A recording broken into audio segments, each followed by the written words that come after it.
सुरुवातीला बातमी येते वादग्रस्त आयएस अधिकारी पूजा खेडकर यांच्या संदर्भातली।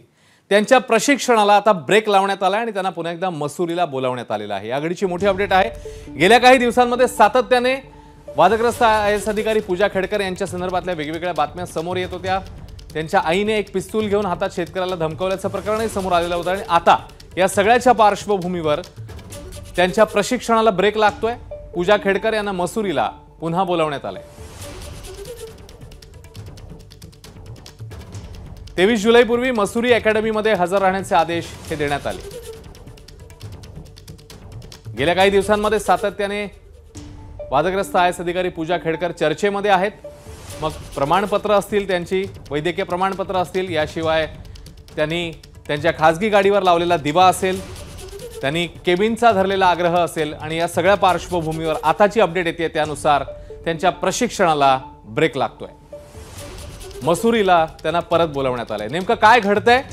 मंदार गोंजारी आपले प्रतिनिधी आपल्या सोबत आहेत, त्यांच्याकडनं अधिक जाणून घेऊ। मंदार, अश्विन, आपण गेले काही दिवस जे सांगतो आहोत त्याच्यावरती एका अर्थाने शिक्कामोर्तब झालेला आहे।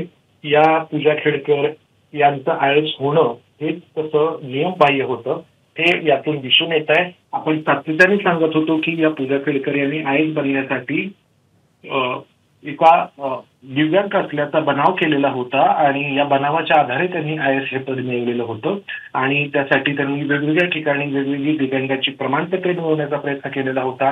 त्यांचं जे नॉन क्रिमिनल सर्टिफिकेट आहे ते देखील खोटं होतं आणि त्याचबरोबर इतर अनेक गोष्टी त्यांनी अशा केलेल्या होत्या की ज्या एका आयएस अधिकाऱ्यांकडून अपेक्षित नाहीत। आता एका अर्थाने त्याच्यावरती शिक्कामोर्तब होतोय, त्यांना मसुरीला परत बोलवण्यात येत आहे।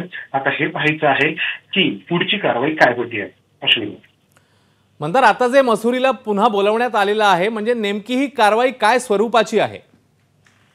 मसुरीला बोलावून त्यांच्याकडून जी अपेक्षित उत्तर आहे ती मिळवण्याचा कार्मिक विभाग हा प्रयत्न करणार आहे। पहिली गोष्ट ही आहे की त्यांनी दिव्यांगाचं जे प्रमाणपत्र दिलं ते त्यांनी नगर जिल्हा रुग्णालयातून मिळवलेलं होतं। ते करताना बनावट केली होती, त्यांनी नाव बदललेलं होतं स्वतःचं आणि ही सगळी माहिती गेले काही दिवस कार्मिक मंत्रालय महाराष्ट्राच्या प्रशासनाकडून, मग पुणे जिल्हाधिकारी कार्यालय असेल किंवा अहमदनगरचं जिल्हाधिकारी कार्यालय असेल किंवा राज्याच्या पोलीस महासंचालक रश्मी शुक्ला असतील यांच्या मार्फत गोळा केली जात होती आणि ही सगळी माहिती मसुरीच्या प्रशिक्षण केंद्रामध्ये कार्मिक मंत्रालयामध्ये पोहोचल्यानंतर हे पाऊल उचलण्यात आलंय असं आपल्याला म्हणावं लागेल। परंतु पाहणं हेच आहे की या सगळ्या कृत्यामध्ये पूजा खेडकर यांना ज्यांनी साथ दिली त्यांच्यावरती काय कारवाई होणार।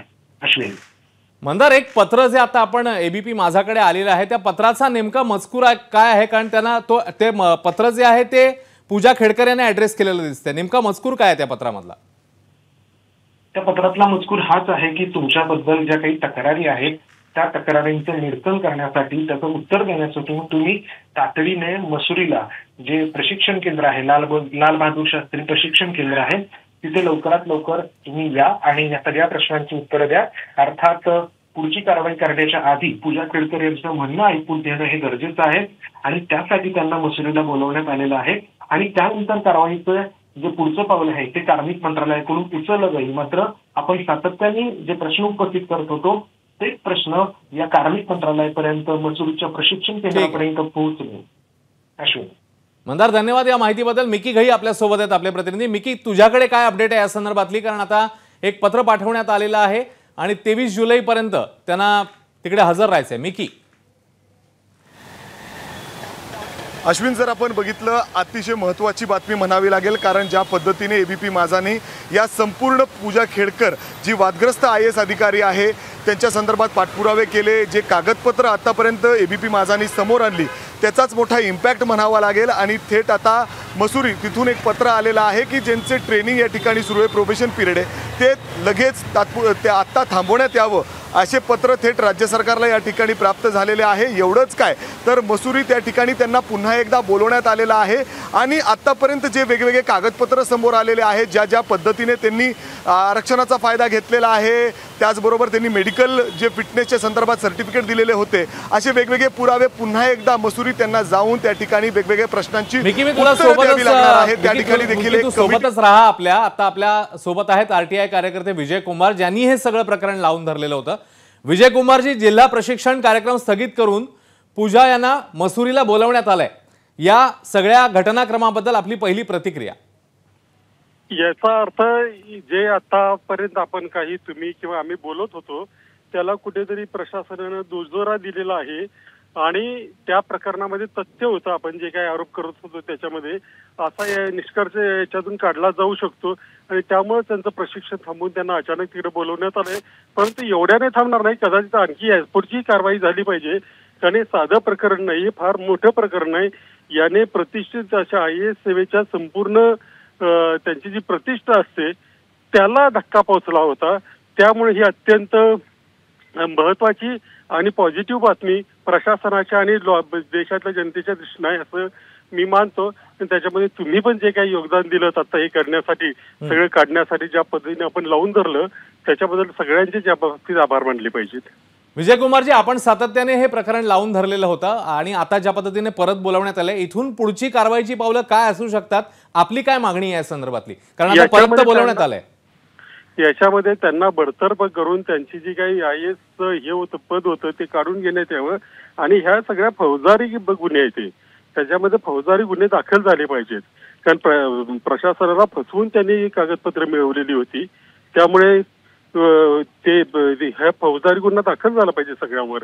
त्यांच्या एकट्यावरच नव्हे तर ज्यांनी ज्यांनी त्यांना या प्रकरणामध्ये मदत केली त्यांच्यावर फौजदारी गुन्हे दाखल झाले पाहिजेत. याच्यामध्ये जसं तुम्ही सांगताय की ज्यांनी ज्यांनी या सगळ्यामध्ये मदत केली आहे त्यांना त्यांच्यावर हे गुन्हे दाखल व्हायला हवेत.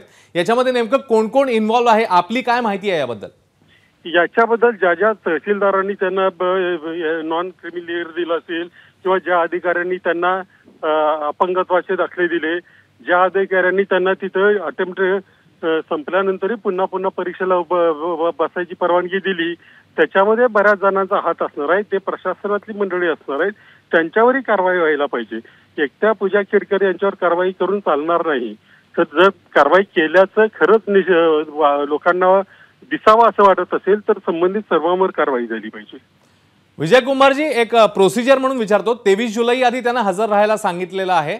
आपल्याकडे या संदर्भात काय माहिती आहे? पुढच्या 7 दिवसात आता नेमकं ही कारवाई कशा स्वरूपाची होईल तिकडे?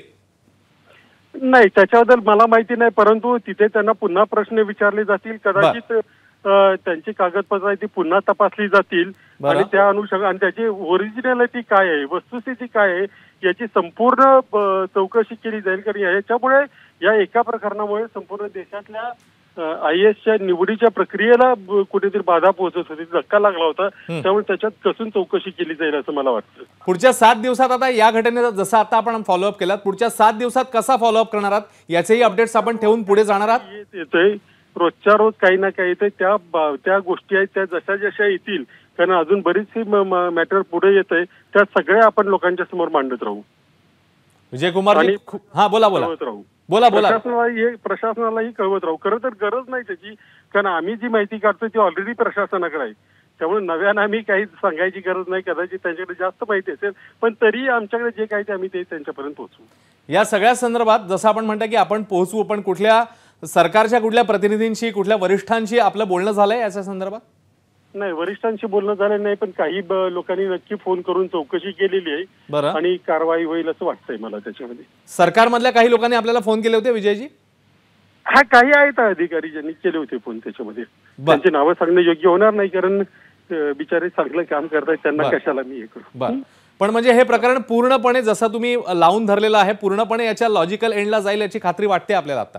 आपण त्या दृष्टीने प्रयत्न करूया.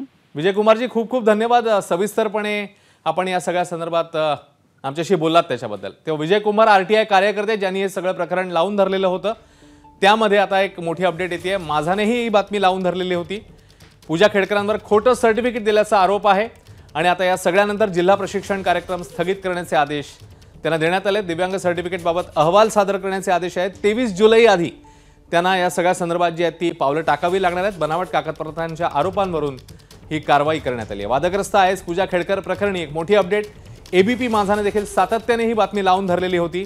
त्यानंतर पुणे जिल्हाधिकारी, पोलीस यांना अहवाल सादर करण्याचे आदेश देण्यात आले आहेत आणि जिल्हा प्रशिक्षण कार्यक्रम हा स्थगित करण्यात आला. ABP माझा, उघडा डोळे बघा नीट.